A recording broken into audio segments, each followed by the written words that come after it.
Hi అండి, welcome back to Shri Kamakshi channel. ఈ రోజు వీడియో ఏంటంటారా, రవ్వ కేసరి చేశానండి. న్యూ ఇయర్ స్పెషల్గా స్వీట్ అయితే పైనాపిల్ ఫ్లేవర్ వేసి చేశానండి. చాలా బాగా వచ్చింది టేస్ట్ అనేది. మీరు కూడా ట్రై చేయండి. వీడియోని ఎక్కడ స్కిప్ చేయొద్దండి, చివరి వరకు చూడండి. మీకు కానీ నచ్చినట్టయితే లైక్ చేయండి, షేర్ చేయండి, కామెంట్ చేయండి.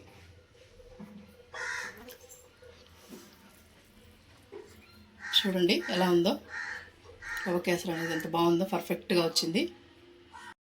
చూడండి, మనం కేసరి కోసం అయితే బాండ్లు అయితే స్టవ్ అంటించుకొని పెట్టుకున్నానండి. దాంట్లో అయితే 1.5 స్పూన్ అయితే వేస్తున్నాను. నెయ్యి వేసానండి. నెయ్యి కొంచెం కాగిన తర్వాత జీడిపప్పు ఉంటుంది కదండి, అవి అయితే అట్లాగా చిన్న చిన్నగా కట్ చేసి పెట్టుకున్నాను. ఒక 10-15 జీడిపప్పులు తీసుకోండి. ఇవి బాగా మాడిపోకుండా దూరగా వేయించుకోండి.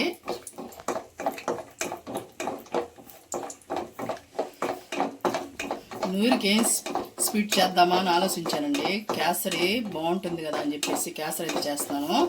పైనాపిల్ ఫ్లేవర్తో వేస్తున్నానండి నేను. పక్కా కొలతలతో చేసి చూపిస్తున్నాను, మీరు కూడా చేసుకోండి. సిమ్లో పెట్టి వేయించుకోండి, లేకపోతే మాడిపోతాయి.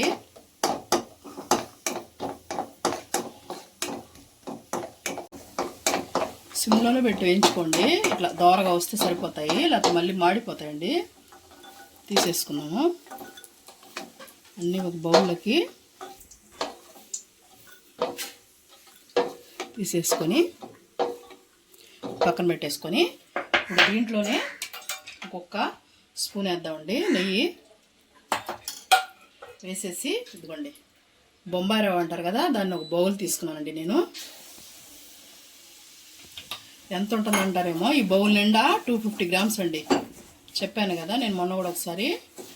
సిమ్లోనే పెట్టుకొని మనం దోరగా మంచి వాసన, పచ్చి వాసన పోయి మంచి వాసన వస్తుందండి, అప్పుడు దాకా వేయించుకోవాలి. ఉప్మా రవ్వ అనేది ఉప్మా రవ్వ అంటారు, సుజీ రవ్వ అంటారు, బాంబే రవ్వ అంటారు, అన్నీ అంటారండి. దీన్ని అంతా ఒకటే ఉంటుంది. మంచి వాసన వచ్చేంత వరకు వేయించుకుందాం. చూసారు కదండి, పచ్చి వాసన అనేది పోయి మంచి వాసన వస్తుంది. రవ్వ అనేది ఇలాగ మాడనివ్వకుండా దూరగా వేయించుకోండి. మాడిపోయిందనుకో మరి టేస్ట్ మారిపోతుంది. ఇప్పుడైతే నేను ఇదండి ఒక గిన్నెలో అయితే నీళ్లు పెట్టుకున్నానండి, హాట్ వాటరు. అవి అయితే ఇదిగో ఈ కప్పుతో రవ్వ వేసాం కదా, దాంతోనే 3 కప్పులు అయితే వేసుకుంటున్నాను నేను. 1 కప్పు రవ్వకి 3 కప్పులు నీళ్లు సరిపోతాయి. 2 కలుపుదాం, ఉండగట్టుతుందేమో. అట్లా కలుపుకోండి ఒకసారి, మళ్ళీ ఉండగట్టిపోద్ది. 3వ కప్పు పోస్తున్నాను. 3 కప్పులు 3 కప్పులు వేసేసుకొని ఇప్పుడు మనం బాగా కలుపుకోవాలండి. ఉండలు కట్టకుండా జాగ్రత్తగా కలుపుకోండి. మంట మీడియంలో పెట్టుకోండి. ఏ ఉండలు ఏమన్నా ఉన్నట్లు అనుకుంటా మీకు ఏమన్నా కడితే అలా కలిపేసుకున్నారంటే ఉండంతా కరిగిపోతుందండి. ఎందుకంటే మనం రవ్వ వేయించుకున్నాం కాబట్టి ఆల్మోస్ట్ ఉండ అనేది కట్టదు. కానీ ఏదన్నా ఉంటే అలా అలా అనుకునేసేయండి. మాడనీయకుండా ఇలా కలుపుకుంటూ ఉండాలండి. ఇప్పుడు సిమ్ చేసేసుకోండి, ఎందుకంటే దగ్గర పడింది కాబట్టి సిమ్లోనే కుక్ చేసుకుందాం. ఇలాగా రవ్వను బాగా ఉడకనిద్దామండి కొంతసేపు.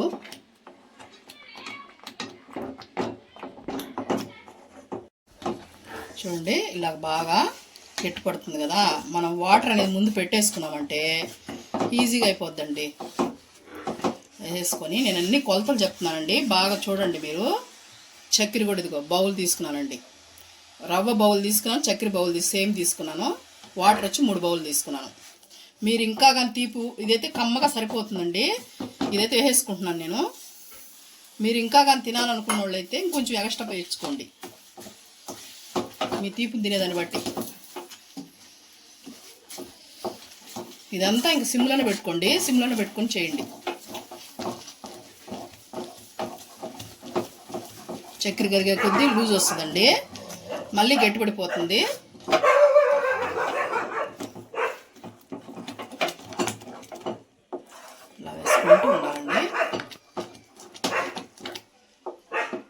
సిమ్లోనే పెట్టుకోండి, ఎందుకంటే అడుగు బంటేస్తుంది.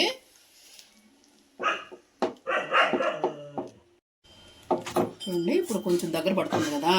ఇప్పుడు మనం ఎల్లో ఫుడ్ కలర్ వేసుకుంటున్నానండి నేను కొంచెం, ఎందుకంటే మనం పైనాపిల్ కాబట్టి చేసేది కొంచెం అనేది వేసుకున్నామంటే ఎసెన్స్ వేసుకుంటాను కాబట్టి నేను టేస్ట్ అయితే బాగుంటుంది, అందుకని వేసుకుంటున్నాను. మీకు నచ్చకపోతే అవాయిడ్ చేసేయండి, కలర్ వద్దు అనుకుంటే.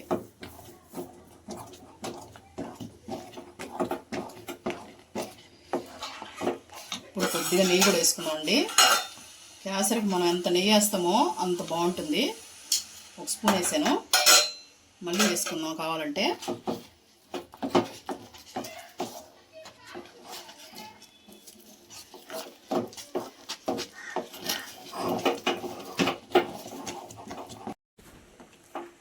నేను గంట అయితే మార్చుకున్నాండి, అది ఇరిగి పెట్టుతుంది. ఇది కొంచెం తిప్పాలి కదా మనం, ఇట్లాంటి లావు గంట ఒకటి తీసుకోండి. ఇప్పుడు ఇంకొంచెం నెయ్యి వేసుకున్నామండి. చెప్పాను కదా నెయ్యి ఎంత ఉంటే అంత బాగుంటుంది. ఇంకో టూ స్పూన్స్ వేసానండి. వేసేసి ఇంకా బాగా కలుపుకోవాలండి. రవ్వ కేసరి అనేది మనం ఎంత నెయ్యి పోస్తామో అంత స్వీట్ అంటేనే నెయ్యే కదండి లెక్క. నెయ్యి వేస్తేనే దాని టేస్ట్ వస్తుంది.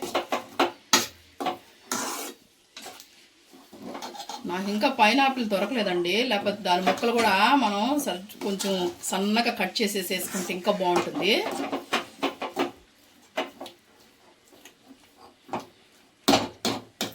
ఇప్పుడు మనం చూడండి, నేనైతే పైనాపిల్ ఎసెన్స్ తీసుకున్నాను, దాని ఫ్లేవర్తో బాగుంటుందని. ఎక్కువ వద్దండి, 2 డ్రాప్స్ అంతే, 2 డ్రాప్స్ అంతా చాలు. మళ్ళీ ఎక్కువ అయిందంటే చేదు వచ్చేస్తుందండి, చూసి వేసుకోండి. ఇప్పుడు మనం యాలక్కాయ పొడి కూడా వేసేసుకుందాం అండి.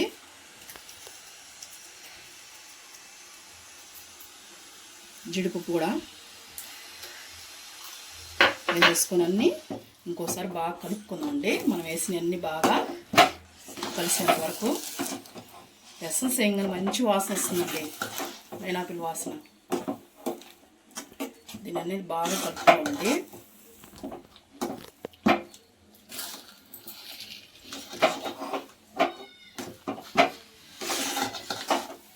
బాగా కలిపేసుకున్నాక ఇదైతే ఇంకా అయిపోయిందండి, గట్టి పడిపోయింది కాబట్టి మనం స్టవ్ ఆఫ్ చేసుకొని చల్లారనిద్దామండి కొద్దిగా. చూసారు కదా, ఈ మాత్రం వచ్చినాక స్టవ్ అయితే ఆఫ్ చేసుకున్నాం. చూడండి స్టవ్ ఆఫ్ చేసుకున్నాం కదా. ఇప్పుడైతే ఇదిగో టూటీ ఫ్రూటీ ఉంటాయి కదండి, ఏ కలర్స్ ఉంటే అవన్నీ వేసుకోవచ్చు, లేదా ఒక కలర్ ఉన్నా వేసుకోవచ్చండి. అవైతే ఒక 2 స్పూన్లు వేసాను నేను, బాగుంటుందని, కలర్ఫుల్గా ఉంటుంది కదండి, అందుకని వేసాను. ఇది కూడా ఒకసారి బాగా కలుపుకొని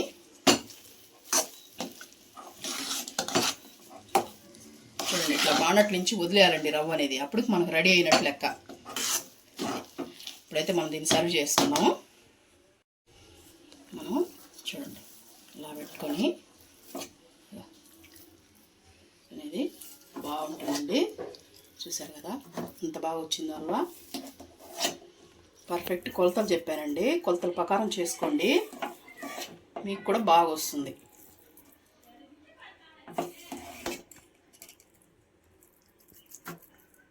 చూడండి ఇలా ఉంది.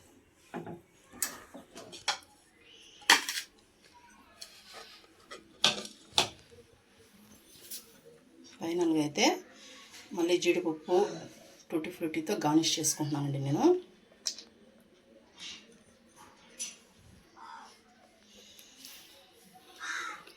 ఈరోజు రవ్వ కేసరి అయితే రెడీ చేశానండి. మీకు ఈ వీడియో నచ్చినట్టయితే లైక్ చేయండి.